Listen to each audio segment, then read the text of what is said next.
किसान भाइयों को और पशुपालकों को जो एक विशेष सावधानी रखनी है वो मैं ये बताना चाहता हूँ कि जैसे कई बार पानी की कमी हो जाती है और ज्वार बाजरा वगैरह छोटा रह जाता है तो उसमें HCN पॉइजनिंग हो जाती है। और पशु जब खाता है जो प्राय देखने में आता है कि उस कोई ज्वार की आप सानी खिलाओगे तो सानी खिलाते ही और पशु कुछ समय के बाद जैसे औंकने लगेगा, चक्कर काटेगा, जैसे पागल जैसे सिम्टम हो जाएंगे और फिर पशु गिर जाएगा, उसकी मसल्स वगैरह काँपेंगी, उसके बाद उसको सांस लेने में दिक्कत होगी और 35 से 40 मिनट के अंदर ही वो पशु मर जाएगा। जब तक हम बचाव की कोशिश करेंगे उससे पहले तो मर लेगा। वैसे HCN पॉइजनिंग का बचाव इतना आसान है भी नहीं। दूसरा ये देखने में आया है कि आजकल ज्वार बहुत चल रही है तो ज्वार में कई बार स्प्रे किया होता है और ऑर्गेनोफॉस्फेट की जो ये पॉइजनिंग है ये बड़ी घातक है। एक दो जगह सुनने में भी आया है कि जैसे स्प्रे कर रखा था और वो पशुओं ने खा लिया, तो ये जहर का होता है स्प्रे का और इसको जो खा लेगा उस ज्वार को तो उसके ये समस्या है कि पशु को बचाना बड़ा मुश्किल हो जाता है पशु चिकित्सक के लिए, क्योंकि टाइम कम मिल पाता है इसमें बचाने के लिए। 35 से 40 मिनट में तो मर ही लेता है।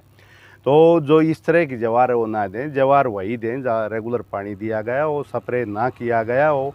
और दूसरा जितने भी मतलब वो ज्वार या बाजरे के प्लांट के ऊपर थोड़े दाने से जिसको हम कहते हैं फ्लावरिंग स्टेज ही आ जाती है, उस दौरान कटाई करके अगर खिलाएंगे ना वो ठीक है। तो ये गर्मी है, इस गर्मी की वजह से पशुओं में ज़्यादातर जो बुखार की समस्याएं हैं, डिहाइड्रेशन की है, ये आ रही हैं। और अगर पशुओं का बचाव नहीं किया जाए तो पशुओं का बुखार कई कई दिन तक उतरता भी नहीं। पहले तो पशुओं को पेड़ों के नीचे छाँव में रखते थे और बड़े बड़े जोड़ होते थे उनमें पशुओं को रखते थे, इस वजह से उनका ज़्यादा ये तापमान का पता नहीं चलता था। लेकिन आज के दिन जैसे जैसे वृक्ष काटे गए हैं, पानी की कमी हुई है, इससे पशुओं में डिहाइड्रेशन की बहुत ज़्यादा दिक्कत आ गई है और पशुओं का तापमान बढ़ा है। जो पशु पहले 2-4 बीमार होते थे अब वो 10 से 15 तक बीमार हो रहे हैं।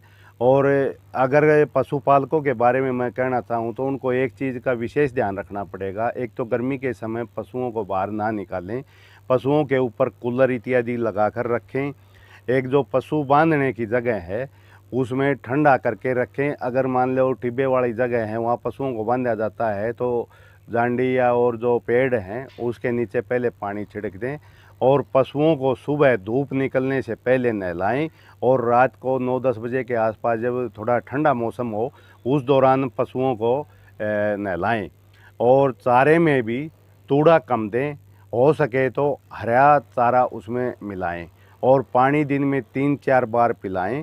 क्योंकि सबसे बड़ी जो ये बुखार आ रहा है इसमें हमने देखा है कि पानी की जो कमी होती है ना उसमें ये बुखार ज़्यादा प्रभाव दिखाता है।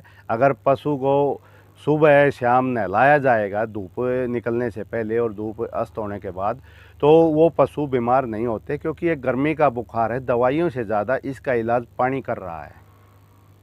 अपने गर्भ धारण करने वाले पशु हैं उनको कुछ गर्मी ज़्यादा लगती है तो ऐसे जो पशु हैं उनको ऊपर कूलर की विशेष व्यवस्था करें, क्योंकि ज़्यादा गर्मी की वजह से पशु के बुखार होगा और कई तरह की, क्योंकि बुखार अपने आप में कोई बीमारी नहीं है, शरीर की एक जो कमी होती है किसी चीज़ की उसके प्रति उसका प्रतिरोध है ये।